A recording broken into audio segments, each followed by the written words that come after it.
the number of electrons shared by the number of electrons shared by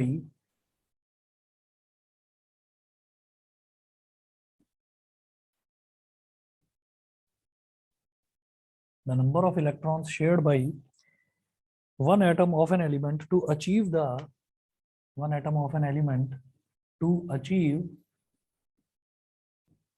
the nearest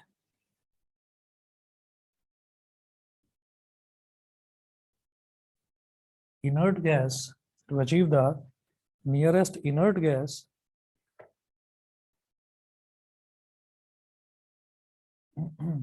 electron configuration या arrangement कुछ भी लिखिए configuration is known as its covalency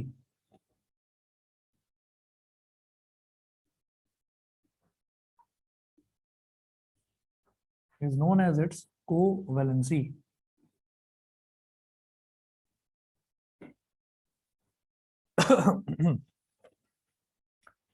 is known as its covalency। अब क्या है कि जैसे सबसे पहले मैं यहां पर ऐसे लिख देता हूं, एग्जांपल्स लेते हैं, some examples.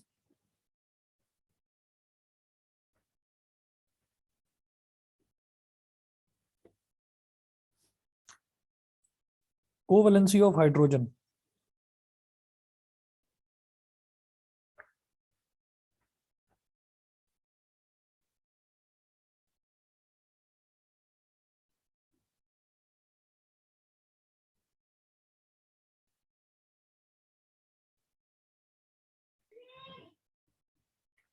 Covalency of hydrogen, covalency of hydrogen में आप लिखेंगे since one atom of hydrogen shares one electron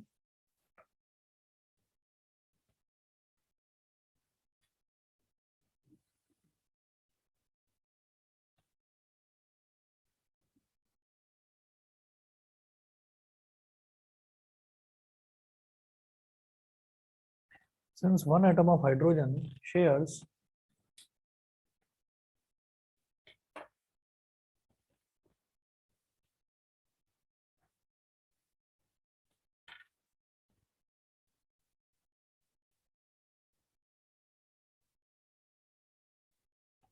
since one atom of hydrogen shares one electron to achieve the shares one electron to achieve the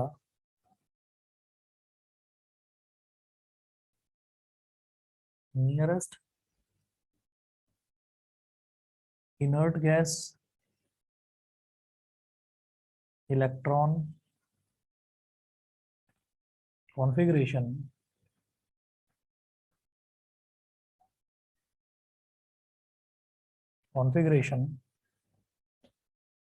therefore the covalency of hydrogen is 1, therefore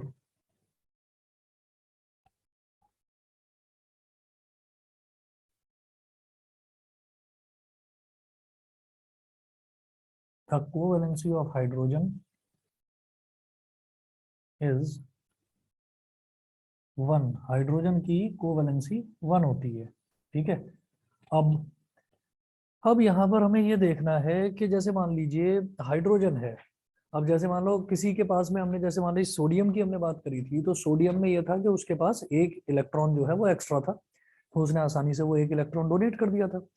chlorine के पास एक electron कम था, तो वो एक electron बाहर से ले रहा था अपना जो ऑक्टेट है उसको कंप्लीट करने के लिए, या इलेक्ट्रॉन कॉन्फ़िगरेशन जो है उसको सेटिस्फाई करने के लिए, इनर्ट गैस इलेक्ट्रॉन कॉन्फ़िगरेशन, तो बेसिकली स्टेबल होने के लिए। अब जैसे हाइड्रोजन है, तो हाइड्रोजन का एटॉमिक नंबर क्या होता है बताएंगे? 1। ठीक है, तो हाइड्रोजन का एटॉमिक नंबर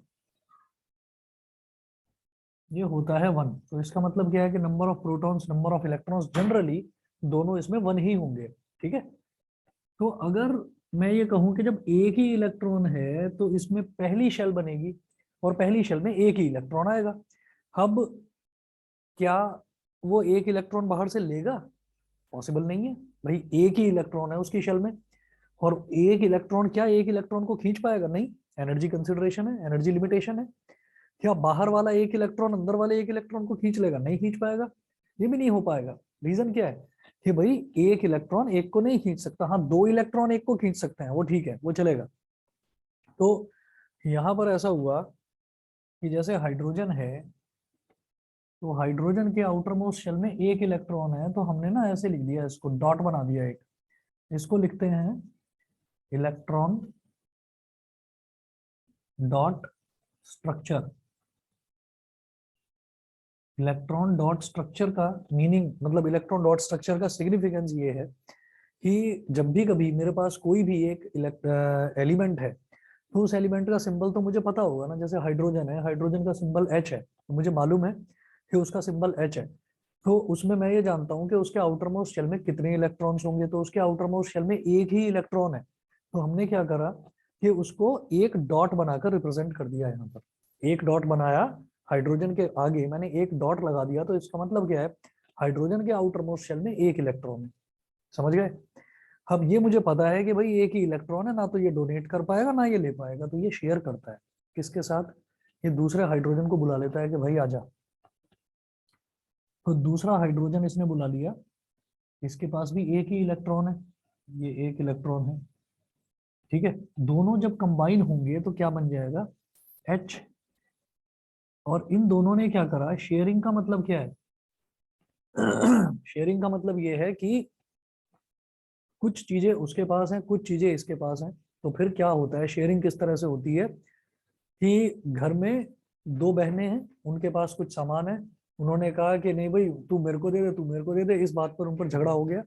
तो उन्होंने पापा को या मम्मी को बुलाया और ये कहा कि मम्मी ये सारा सामान तो मेरे पास है। दूसरी बहन बोली कि ये सारा सामान मेरे पास है, वो सारा सामान रख दिया। हम मम्मी आप डिस्ट्रीब्यूट कर दो बराबर बराबर, ठीक है। तो बराबर बराबर डिस्ट्रीब्यूशन की बात हो गई। तो वही चीज यहाँ पर है कि उसने क्या कहा कि भाई हम शेयरिंग करेंगे, लेकिन शेयरिंग करेंगे किस तरह से। उसने कहा भाई जितने इलेक्ट्रॉन तेरे पास है तू रख, जितने इलेक्ट्रॉन मेरे पास है मैं रखूंगा, ठीक है, और शेयरिंग कर लो।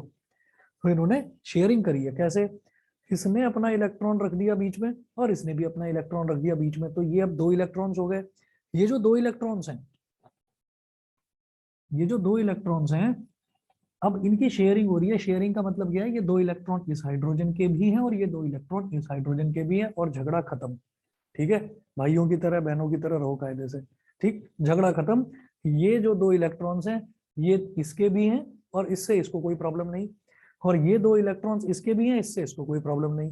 तो दोनों प्रेम पूर्वक अब अपना जीवन व्यतीत कर रहे हैं। समझ गए? ठीक। तो ये शेयरिंग का ये फंडा होता है। तो इसमें आप ये देख लीजिए कि इसमें क्या हुआ कि कितने कितने इलेक्ट्रॉन रखे, कितने कितने इलेक्ट्रॉन, इसने भी एक इलेक्ट्रॉन रख दिया, उसने भी एक इलेक्ट्रॉन रख दिया। तो ये जो चीज है, इसको कह देते हैं कोवेलेंसी। शेयरिंग कर ली ना दोनों ने, ठीक है, इसको कह देते हैं कोवेलेंसी। समझ गए? बताइए भाई, ऑनलाइन वालों को क्लियर है? Yes sir. ठीक है। अब एक चीज ऐसी बताता हूँ जो अब तक तो हम रट्टा मारते आ रहे थे, ठीक, लेकिन आज हमको समझ में आ जाएगी। तो एच एच दो बार लिखा हुआ है, इसका मतलब, इसका मतलब H2। और इसीलिए ये कहा जाता है कि ये जो हाइड्रोजन है, it exist in diatomic state. कभी भी किसी रिएक्शन में सिंगल H लिखा हुआ नहीं देखोगे, हमेशा H के साथ में 2 लिखा रहता है। अगर ये कहा जाए कि कोई एक एलिमेंट है, उसका ऑक्सीडेशन करना है, उसका ऑक्सीडेशन करना है, तो कभी भी आप अकेला 2 लिखा हुआ नहीं देखोगे, अकेला O लिखा हुआ नहीं देखोगे, सॉरी, O के साथ में 2 होता है, O2। वो भी डाई एटॉमिक स्टेट में एग्जिस्ट करता है। ऐसा क्यों है, वो अभी ऑक्सीजन की भी वैलेंसी देख लेते हैं, उसमें भी समझ में आ जाएगा, ठीक है। तो ये हो गई कोवैलेंसी ऑफ हाइड्रोजन, समझ गए? 2 हो गई, सॉरी 1 हो गई, इसकी कोवैलेंसी 1 हो गई। अब अगला देखते हैं, पहले मैं क्लोरीन की बात करता हूँ, फिर उसके बाद ऑक्सीजन पर भी आते हैं। तो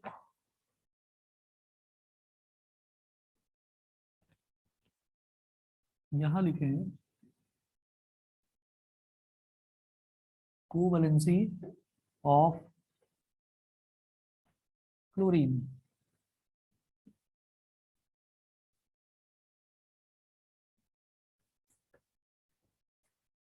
Since one chlorine atom shares one electron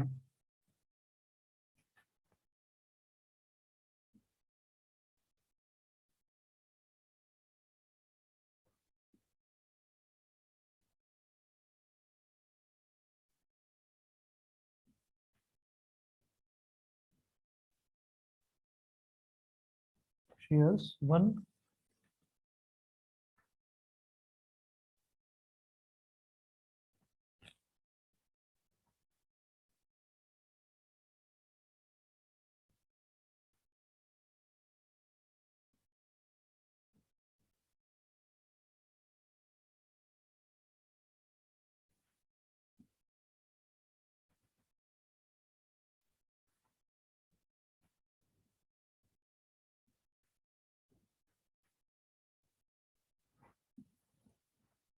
so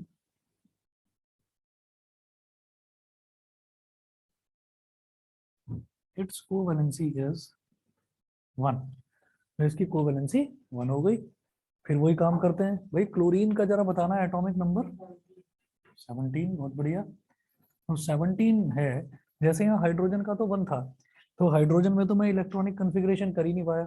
अब क्लोरीन का 17 है, तो इस 17 को कैसे लिखेंगे? 2,8,7। आउटर मोस्ट शेल में 7 इलेक्ट्रॉन्स हैं। जब आउटर मोस्ट शेल में 7 इलेक्ट्रॉन्स हैं, तो मैं इसका इलेक्ट्रॉन डॉट स्ट्रक्चर कैसे बनाऊंगा? इसके आउटर मोस्ट में क्या और इनर मोस्ट में क्या? इसमें तो था ही एक इलेक्ट्रॉन, तो आपने एच के आगे एक डॉट लगा दिया। क्लोरीन में ना तो मुझे पहले शेल से मतलब, क्योंकि वो सेटिस्फाइड है, ना मुझे दूसरे शेल से मतलब, वो भी सेटिस्फाइड है। तीसरे शेल की बात करेंगे, तीसरे शेल में 7 इलेक्ट्रॉन्स हैं, तो क्या करें? Cl उसका सिंबल है, तो Cl लिखिए, Cl लिखिए। और Cl लिखने के बाद में फिर आउटर मोस्ट में 7 है ना, तो 7 को कुछ इस तरह से लिखेंगे, 1 2 3 4 5 6 7। 1 2 3 4 5 6 7। तो ये जो 7 डॉट्स हमने लगाए हैं, इसका मतलब ये है कि क्लोरीन के आउटर मोस्ट शेल में 7 इलेक्ट्रॉन्स आर अवेलेबल। अब इसको एक इलेक्ट्रॉन चाहिए और कहीं से एक इलेक्ट्रॉन मिल नहीं पा रहा है। समझ रहे हैं? तो क्या है कि हमने ये चीज, आप कहेंगे ये तो एग्जांपल ले चुके हैं ना हम इलेक्ट्रोवैलेंसी में, तो इसके पास 7 इलेक्ट्रॉन है आउटर मोस्ट शेल में। अच्छे खासे 7 इलेक्ट्रॉन्स तो अच्छी खासी संख्या है, तो वो तो आराम से एक इलेक्ट्रॉन को बाहर से खींच लेंगे। भाई खींचेंगे कहाँ से? है ही नहीं किसी के पास अवेलेबल। अवेलेबल किसके पास होगा? जिसके पास एक्स्ट्रा इलेक्ट्रॉन्स होंगे। सारे के सारे आसपास क्लोरीन ही घूम रहे हैं, और सारे ये कह रहे हैं भाई मेरे को एक इलेक्ट्रॉन दे दो, मेरे को एक इलेक्ट्रॉन दे दो। तो सारे एक जैसे ही हैं, तो कहाँ से ले लेंगे? तो फिर क्या हुआ, दिमाग में आया कि भाई ये क्लोरीन को बुला लो और शेयरिंग कर लो, जैसा हाइड्रोजन ने करी थी। कैसे? ये क्लोरीन 1 2 3 4 5 6 7, इन्होंने दोनों ने कहा भाई तू भी क्लोरीन मैं भी क्लोरीन, दोनों भाई भाई, चलो आपस में शेयरिंग कर लेते हैं, झगड़ा खत्म करते हैं। ठीक, दोनों का स्टेबल ही तो होना है। तो क्या हुआ कि दोनों ने अपना, ये वाला इसने इलेक्ट्रॉन और ये वाला इसने इलेक्ट्रॉन, दोनों ने कहा कि इसको कॉमनली रख दो बीच में, ये दोनों का है। तो 1 2 3 4 5 6 ये तो एज इट इज बना लो। ऐसे ये वाले क्लोरीन ने भी अपने इधर वाले 1 2 3 4 5 6 ये भी एज इट इज बना लिए, और ये 1 इसने ऐसे रख दिया, और ये 1 इसने ऐसे रख दिया कि भाई इस पर कोई झगड़ा नहीं है, ये दोनों का है, इस पर शेयरिंग कर ली हमने। ठीक है, तो अब अगर हम इस क्लोरीन की बात करें तो कितने हो गए? 1 2 3 4 5 6 7 8। ठीक है, इस क्लोरीन की बात करें तो 1 2 3 4 5 6 7 8, तो दोनों क्लोरीन सेटिस्फाई हो गए। और कितने शेयरिंग कितने इलेक्ट्रॉन्स की हुई है? दोनों ने एक एक इलेक्ट्रॉन रख दिया। ठीक है, कि इस पर कोई झगड़ा नहीं करेगा। ठीक, तो ये जो शेयरिंग वाला फंडा है, इसमें क्या है, इसको भी जरूरत है, इलेक्ट्रॉन्स कम है, इसको भी जरूरत है, इलेक्ट्रॉन्स कम है। तो जब किसी को जरूरत होती है, रिक्वायरमेंट होती है, तो उस टाइम जो बॉन्ड बनता है वो बड़ा स्ट्रांग बनता है। उस टाइम जो बॉन्ड बनता है वो बड़ा स्ट्रांग बनता है। तो इस वजह से ये जो दोनों हैं, ये जो दोनों हैं, इनके बीच में जो बॉन्ड बना उसको हम, बिकॉज ये बॉन्ड बना किसकी वजह से? शेयरिंग की वजह से। शेयरिंग की वजह से जो वैलेंसी होती है उसको बोलते हैं कोवैलेंसी। हालांकि ये चीज आप 10th में पढ़ेंगे। तो कोवैलेंसी की वजह से दोनों के बीच में जो बॉन्डिंग हो गई, उस बॉन्ड को बोलते हैं कोवैलेंट बॉन्ड। उसको बोल देते हैं कोवैलेंट बॉन्ड। ठीक है, ये इंडिया पाकिस्तान की लड़ाई होती रहती है ना? चाइना भी घुड़की देता रहता है हमको। आज पहले तो हम चुपचाप सुन लेते थे, आजकल हम पलट कर बोल जाते हैं। ठीक है, तो कभी सुना है क्या, मतलब नेपाल की और भूटान की आपस में लड़ाई होती है? दोनों भिखारी देश हैं, समझ रहे हैं? दोनों को बहुत ज्यादा, वो कहता है यार मैं भी कंगाल हुआ पड़ा हूँ, वो कह रहा है मैं भी कंगाल हुआ पड़ा हूँ। नेपाल बांग्लादेश की लड़ाई सुनी है कभी? नहीं ना, कभी होगी भी नहीं। क्यों? क्योंकि दोनों के बीच में शेयरिंग हो रखी है। वो कहता है कि भाई देख, मेरे को भी जरूरत है, मैं भी बुरे हाल हूँ। उसने कहा मैं भी बुरे हाल हूँ, तो झगड़ने का कोई फायदा नहीं है। जब थोड़ा सा एक्स्ट्रा हो जाता है ना, कुछ इलेक्ट्रॉन्स एक्स्ट्रा हो जाते हैं, ठीक है, तभी फालतू में लड़ाई होती है। तो इसलिए ये जो कोवलेंट बॉन्ड है, याद रखना, हमसे ये पूछा जा सकता है कि इलेक्ट्रोवैलेंसी में और कोवैलेंसी में जो बॉन्डिंग होती है, बॉन्डिंग स्ट्रॉन्ग कौन सी होती है? तो covalent bonding is always strong. ठीक है, चलिए जी, ये हो गई कोवैलेंसी ऑफ क्लोरीन। और इसी के चलते हम ये कहते हैं कि chlorine also exist in diatomic state. अब आ जाओ ऑक्सीजन पर।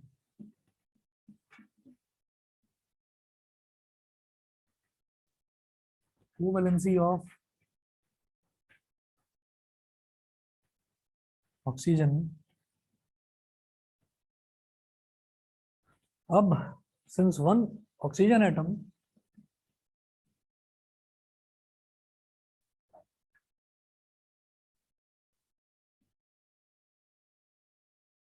shares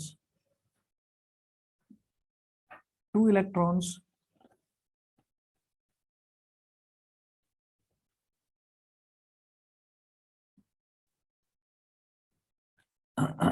to achieve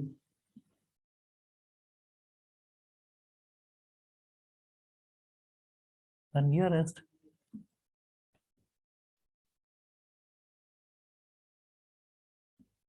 inert gas electron configuration,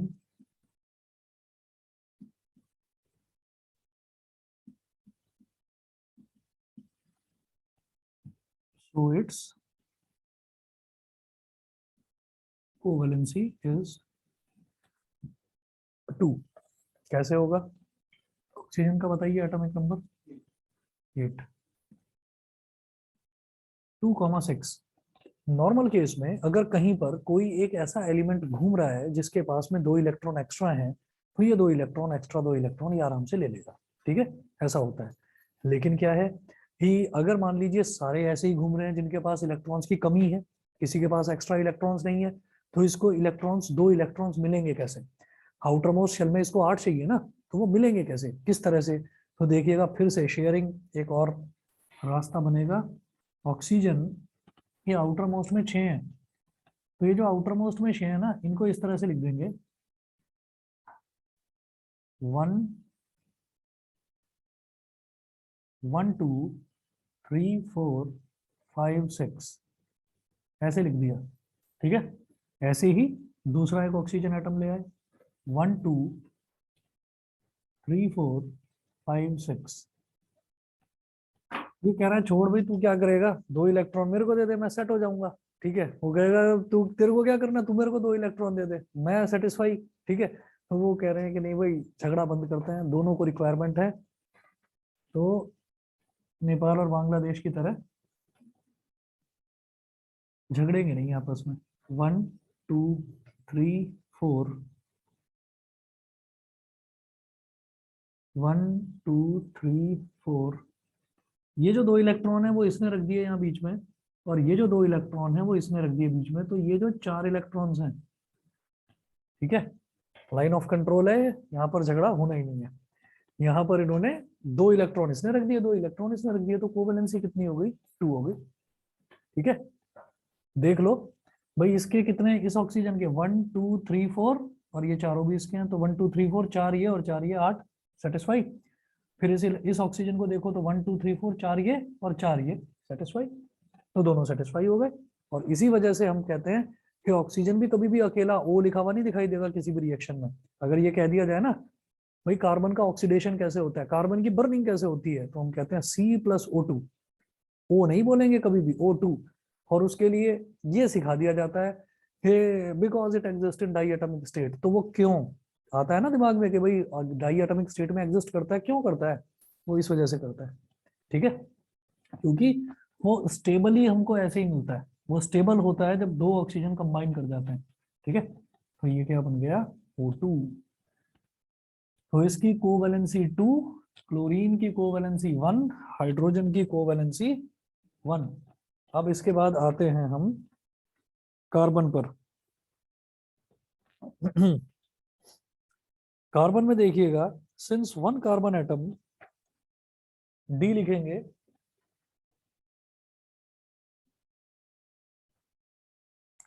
D naught करिएगा, covalency of carbon.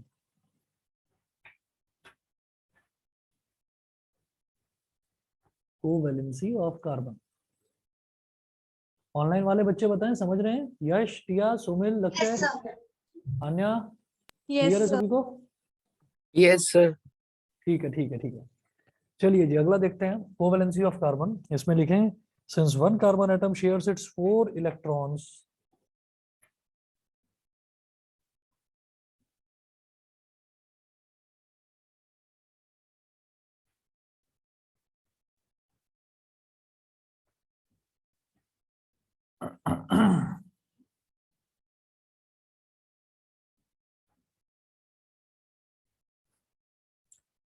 since one carbon atom shares its 4 electrons to achieve the inert gas,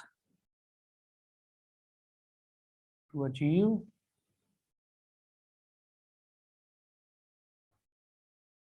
the nearest inert gas electron configuration,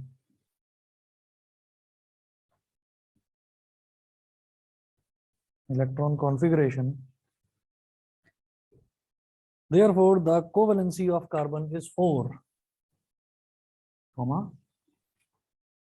therefore the covalency of carbon is 4। Carbon की covalency 4 हो गई। इसमें भी देखते हैं कैसे करना है। इसमें चलो एक और एग्जांपल लेते हैं। देखो, जरूरी नहीं है जिसको इलेक्ट्रॉन की जरूरत है हम ये कहेंगे कि उसके पास इलेक्ट्रॉन्स की कमी है, ठीक है? तो जरूरी नहीं है कि जैसे ऑक्सीजन है तो ऑक्सीजन को ऑक्सीजन ही मिले। ऐसा भी तो हो सकता है ऑक्सीजन को कोई ऐसा एलिमेंट मिल जाए जिसके पास भी इलेक्ट्रॉन्स की कमी हो। तो जिसके पास कमी होती है ना, कोवेलेंट बॉन्ड वहीं बनता है और कोवेलेंसी वहीं से निकल कर आती है। कोवेलेंसी एक नया ऑप्शन वहीं से निकल कर आता है। जब हम देखते हैं कि जितने भी आसपास एलिमेंट्स मौजूद हैं उन एलिमेंट्स में हमारे पास सिर्फ और सिर्फ सभी को कमी है, सभी को इलेक्ट्रॉन्स की जरूरत है। तो फिर ऐसा ही हमने देखा कि जैसे कार्बन है, तो कार्बन जो है, कार्बन का एटॉमिक नंबर 6, तो इसका इलेक्ट्रॉनिक कॉन्फ़िगरेशन क्या हो गया, 2,4। आउटर मोस्ट में 4 हो गए। अच्छा, हाइड्रोजन का 1 ही एटॉमिक नंबर होता है और इसका इलेक्ट्रॉनिक कॉन्फ़िगरेशन भी 1, ठीक है? तो अगर मैं कार्बन की बात करूं तो कार्बन के आउटर मोस्ट में 4 हैं, ऐसे लिख दो 1 2 3 4, 4 डॉट्स ऐसे लगा दिए। अभी हाइड्रोजन की बात करें तो हाइड्रोजन में क्या होगा, सिर्फ 1 डॉट। तो इस कार्बन को 4 इलेक्ट्रॉन्स चाहिए, ठीक है? अब कार्बन को या तो कार्बन ही मिले, भाई हमको बिल्कुल एग्जैक्टली वैसा ही एलिमेंट चाहिए होता है जिसको उतने ही इलेक्ट्रॉन्स की जरूरत हो जितनी इसकी है। जैसे ऑक्सीजन ने दूसरा ऑक्सीजन क्यों ढूंढा, क्योंकि इस ऑक्सीजन को 2 इलेक्ट्रॉन्स की जरूरत थी, तो इसने दूसरा ऑक्सीजन ढूंढ लिया, ठीक। क्लोरीन ने दूसरा क्लोरीन ढूंढ लिया क्योंकि इसको भी 1 इलेक्ट्रॉन की जरूरत थी, इसको भी 1 इलेक्ट्रॉन की जरूरत थी। अब क्या हुआ कि जैसे कार्बन है तो कार्बन ने क्या करा कि 4 हाइड्रोजन्स को बुलाकर ले आया, 4 हाइड्रोजन्स को, ठीक है? मैं इधर कर रहा हूं नीचे।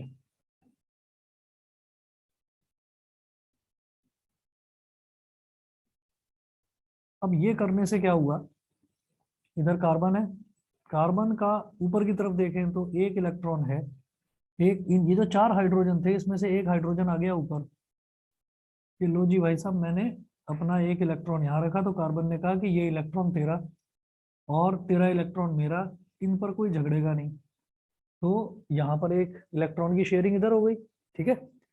अच्छा, हाइड्रोजन इधर आया, हाइड्रोजन ने 1 इलेक्ट्रॉन यहाँ रख दिया, कार्बन का 1 इलेक्ट्रॉन पहले से था, भाई ये भी हम दोनों के, इस पर भी कोई नहीं झगड़ेगा। तीसरा हाइड्रोजन यहाँ आया इधर, ठीक है, इसने कहा कि इस पर भी कोई झगड़ा नहीं करेगा। और चौथा हाइड्रोजन यहाँ आया, इसने ऐसे रखा। तो कुल मिलाकर ये जो चारों हाइड्रोजन थे ये तो बड़े खुश हो गए कि एक ग्रुप में ही तुमने हमें 4 हाइड्रोजन्स को बुला लिया, तो चारों सेटिस्फाई हो गए, चारों को दो दो इलेक्ट्रॉन मिल गए। भाई ये हाइड्रोजन बोलता है अब कि मेरे पास दो इलेक्ट्रॉन है, मैं सेटिस्फाइड हूँ।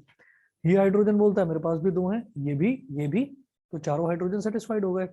और कार्बन, कार्बन तो वैसे ही सेटिस्फाई हो गया। कार्बन के काउंट कर लो, 1 2 3 4 5 6 7 8। तो कार्बन के आउटर मोस्ट में जहां 4 थे अब 8 हो गए। कार्बन भी सेटिस्फाई, कोई झगड़ा नहीं, और इनमें कोवेलेंट बॉन्ड बन गया।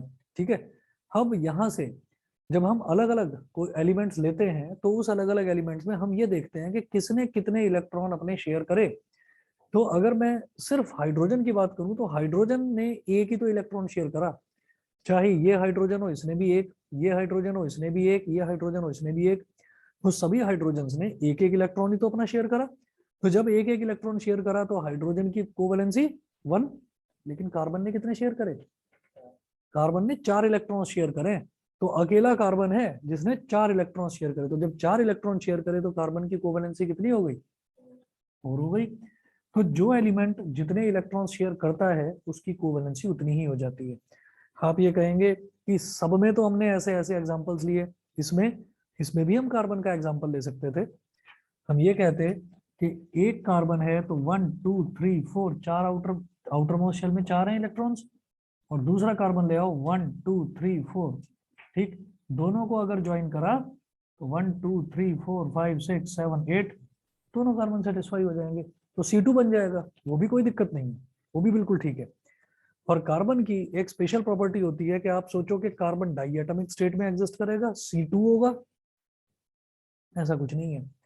वो C1 के तौर पर भी एग्जिस्ट करता है, C2 भी, C3 भी, C4 C5 C6 C7, infinite number, infinitely long chains बनाता है कार्बन।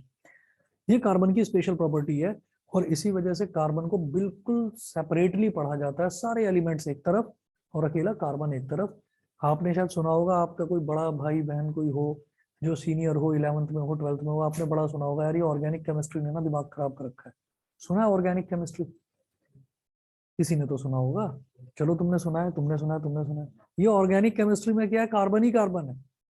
मतलब कार्बन एलिमेंट का इतना ज्यादा रिएक्शंस है, इतने ज्यादा एप्लीकेशंस हैं कि कार्बन को लेकर एक ब्रांच ऑफ केमिस्ट्री अलग ही बना दी गई। ठीक है, फिर उसमें ना एक ये हाइड्रोजन जो है, हाइड्रोजन भी पंगा करता है। हाइड्रोजन में एक प्रॉब्लम ये है, अभी पढ़ने वाला हूं मैं, इसी चैप्टर में हमको करना है अगला। हाइड्रोजन में ना एटॉमिक नंबर क्या होता है हाइड्रोजन का? 1 1 होता है ना। एटॉमिक मास क्या होता है?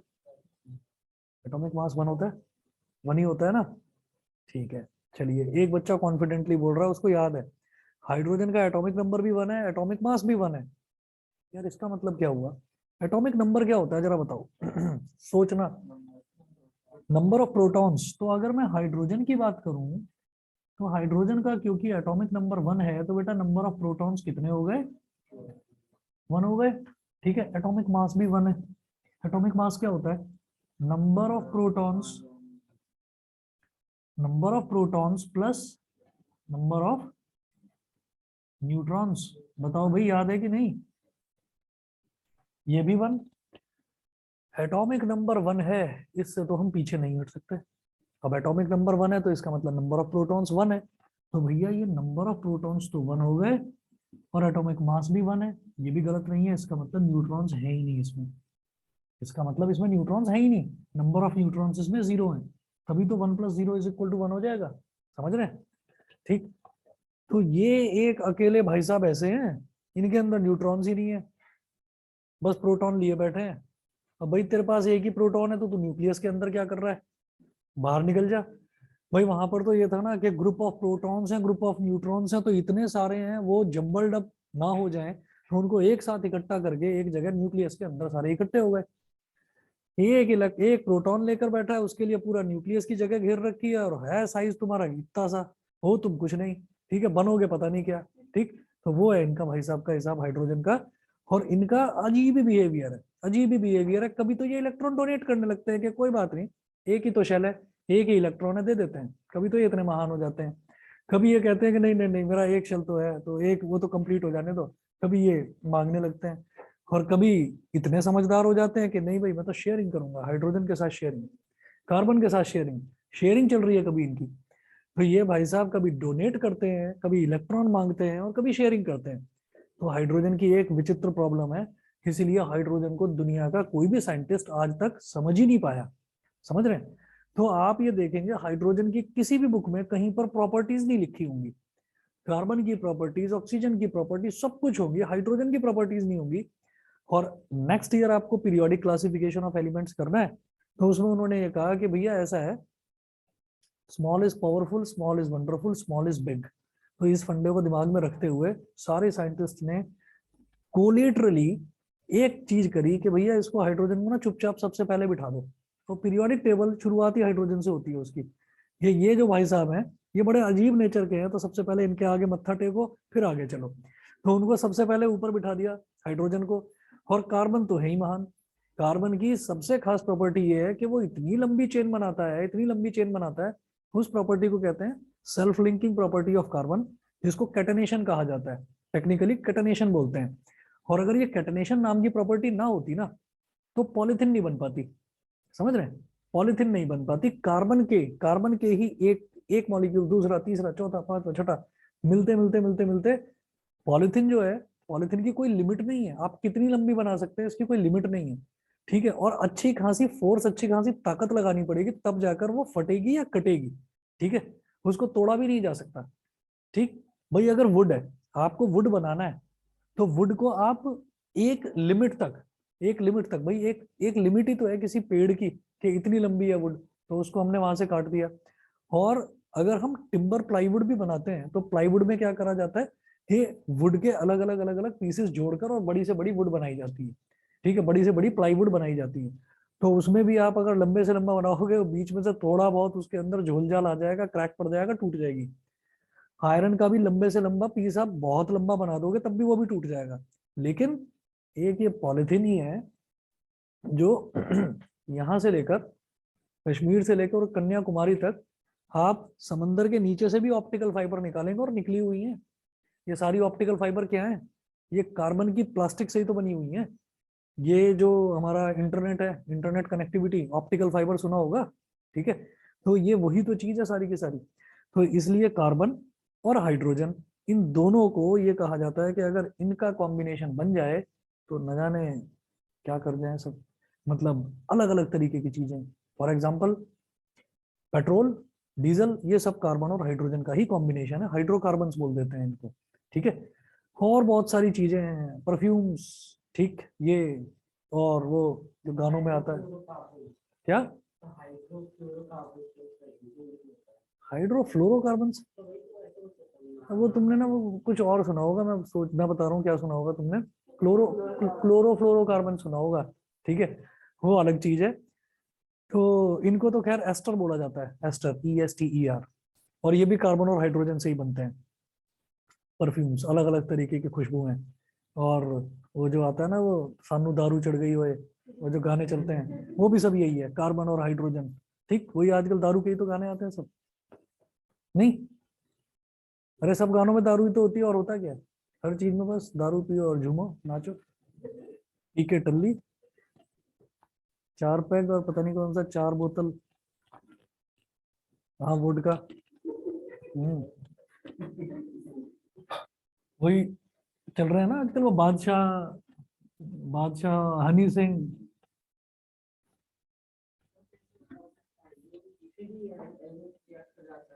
हाइड्रोजन सबके साथ रिएक्ट करता है, और कार्बन भी सबके साथ रिएक्ट करता है। और हाइड्रोजन और कार्बन की खास प्रॉपर्टी होती है कि जब ये आपस में कंबाइन करते हैं ना, तो ये अलग अलग तरीके की बिहेवियर शो करने लगते हैं। फॉर एग्जाम्पल, हम लोग जो घरों में जो सिलेंडर में जो गैस आती है ना, वो होती है C2H6, C4H10, सॉरी ब्यूटेन बोलते हैं उसको, ब्यूटेन, C4H10, ब्यूटेन, जो LPG होती है, लिक्विफाइड पेट्रोलियम गैस। जो CNG है वो भी हाइड्रोकार्बन से ही बनी है, कार्बन और हाइड्रोजन से। पेट्रोल भी उसी से। तो ये क्या है कि एनर्जी की सभी को जरूरत है, और एनर्जी की रिक्वायरमेंट फुलफिल करती है, ये ऐसी चीज है। ठीक है? इनफैक्ट जो कोल है वो भी कार्बन की ही तो एक फॉर्म है, और उससे भी एनर्जी डिराइव होती है भाई, इलेक्ट्रिसिटी बनती है कोल से। तो ये जो कार्बन है ये बड़ी काम की चीज है। ठीक, और हाइड्रोजन के साथ कंबाइन करके तो ये कमाल करता है। कीटोन्स, और आपका एल्डिहाइड्स, इतने जबरदस्त होते हैं कि मतलब भयंकर किसी का एक्सीडेंट हो जाए, कोई बेचारा मरने की हालत में हो क्योंकि ब्लड लॉस उसका इतना हो गया है, तो ये जो है ब्लड क्लॉट वहीं का वहीं बना देते हैं एल्डिहाइड्स। ये चोट पर लगाया और वहीं के वहीं के अब आपका ब्लड लॉस नहीं होगा। अब आप कहीं से ब्लड डोनर का इंतजाम कर लो और जो भी आपका वियर एंड टीयर हुआ है वो सारा एल्डिहाइड झेल लेगा। तो ये इतनी सारी अच्छी अच्छी चीजें। परफ्यूम्स, भाई किसी जगह मान लो कोई बुरी हालत हो रखी है, किसी ने अपने सड़े गले मोजे उतार के डाल दिया वहां पर, ठीक है, तो वहां पर तो फिर परफ्यूम का ही सहारा लेना पड़ता है, नहीं तो पता चला कोई आ गया वो बेचारा चक्कर खा के गिर जाएगा। तो अलग अलग चीजें हैं, अलग अलग चीजों में बहुत जबरदस्त काम है इनका, परफ्यूम्स का काम है।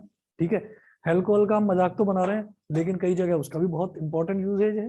भाई सियाचिन है, कारगिल है, तो वहां पर जो फोर्स में जो लोग हैं, तो वो बिना इसके नहीं जिंदा रह पाएंगे। भाई भाई बॉडी कहाँ तक ठंड बर्दाश्त करेगी, तो वहां उनके लिए जरूरत है जो वो रम और विस्की वगैरह।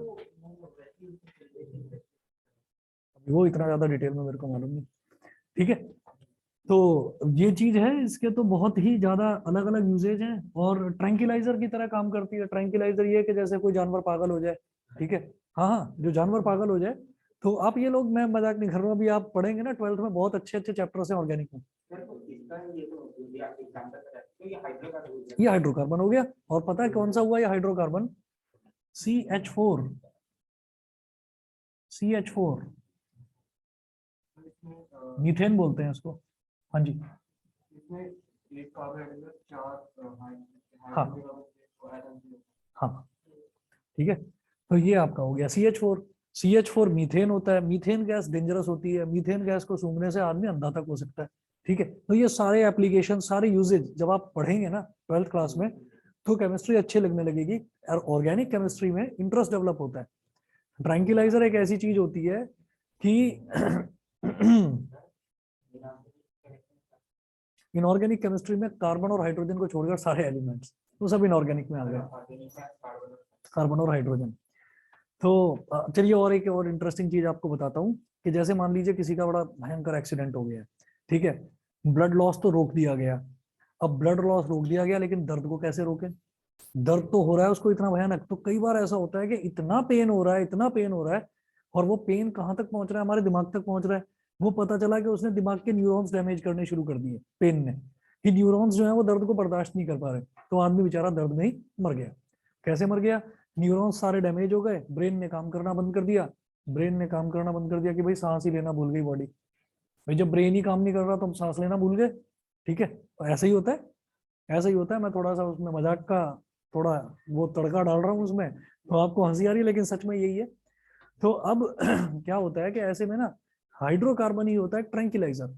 तो ट्रैंक्विलाइजर इतना बढ़िया चीज होती है जिसको आप नॉर्मल लैंग्वेज में एनेस्थीसिया बोल देते हैं।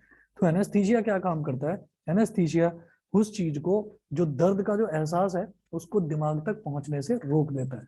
ठीक है, तो बीच का जो पाथ है, उसने बीच के पाथ को ब्लॉक कर दिया, बीच के पाथ को ब्लॉक कर दिया, और बॉडी को डॉक्टर्स ने डाला हीलिंग मोड में। हीलिंग मोड में कैसे? कि भाई जो दवा वगैरह है वो आपकी शुरू कर दी और ब्लड लॉस रोक दिया, तो दिमाग तक वो चीज पहुंचने से बच गई। और उसके बाद जो है धीरे धीरे जब बॉडी रिकवर होनी शुरू हो गई, तो जब हीलिंग शुरू हो गई, तो फिर दर्द भी कम होता चला जाता है।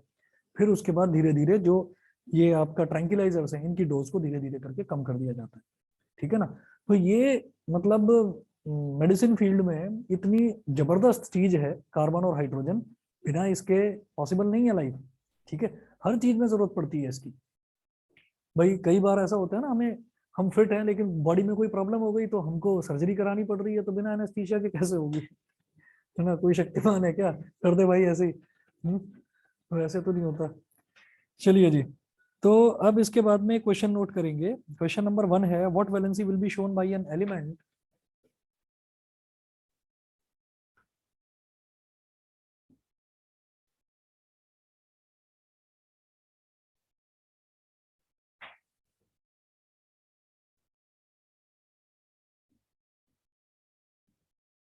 what valency will be shown by an element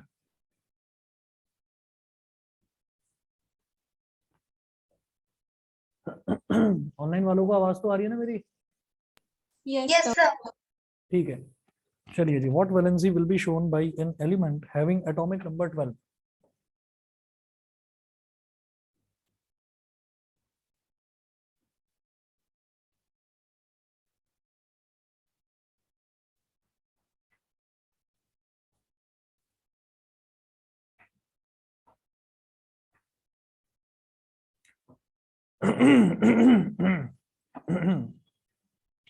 atomic number 12, तो 12 का इलेक्ट्रॉनिक कॉन्फ़िगरेशन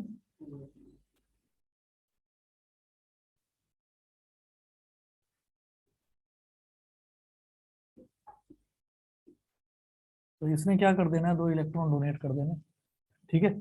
अच्छा एक चीज और सोचना, बड़ी मतलब इंटरेस्टिंग चीज है, शायद आप लोगों ने ध्यान ना दिया हो, वैसे दिया होगा। जो कोवेलेंसी थी, इस कोवेलेंसी में कहीं कोई एक ऐसा एलिमेंट था क्या, जो कोई भी एक ऐसा एलिमेंट जिसके पास एक्स्ट्रा इलेक्ट्रॉन हो? नहीं ना।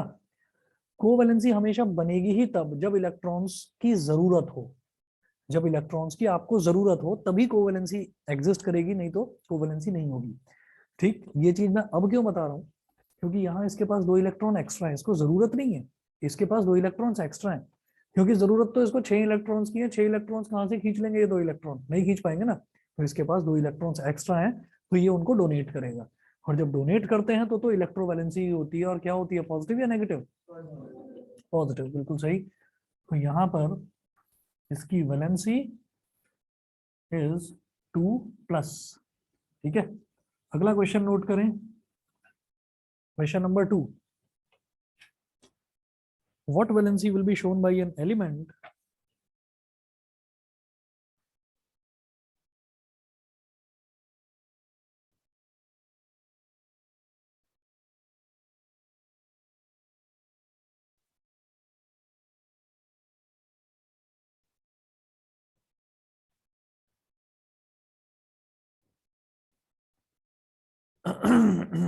what valency will be shown by an element having atomic number 15?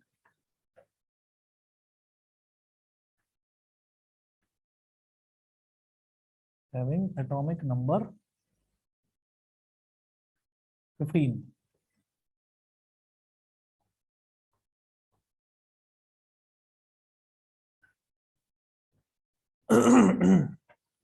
तो इसका इलेक्ट्रॉनिक कॉन्फ़िगरेशन बोलो।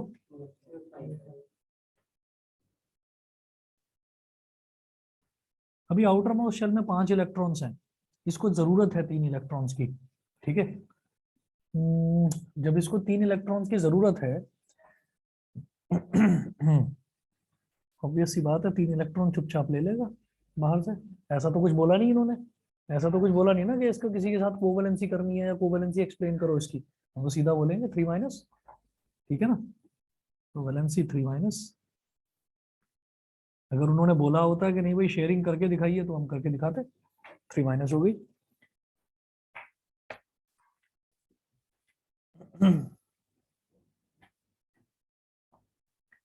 क्वेश्चन नंबर 3, ये एनसीईआरटी का है। If z is equal to 3,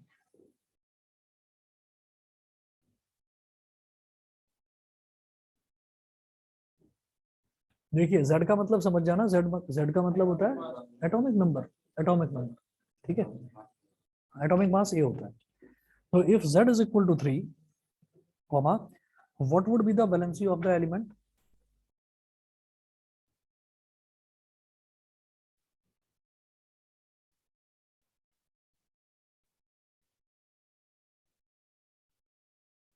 What would be the valency of the element?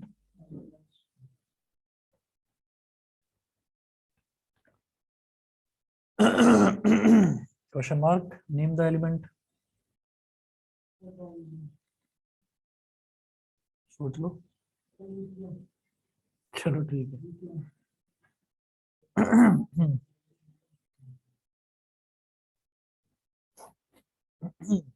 तो z इज इक्वल टू 3 है, तो 2,1 एक इलेक्ट्रॉन इसने दे दिया, तो वैलेंसी कितनी हो गई, 1+।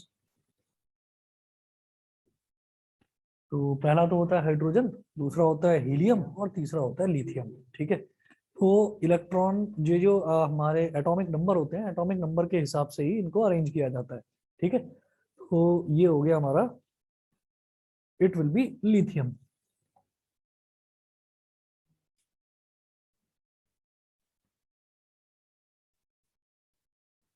ये लिथियम हो गया, ठीक है। चलिए जी, फिर इतना करिए, और बाकी आपके आइसोटोप्स और आइसोबार्स बचे हुए हैं, कल करवाता हूँ, ठीक है।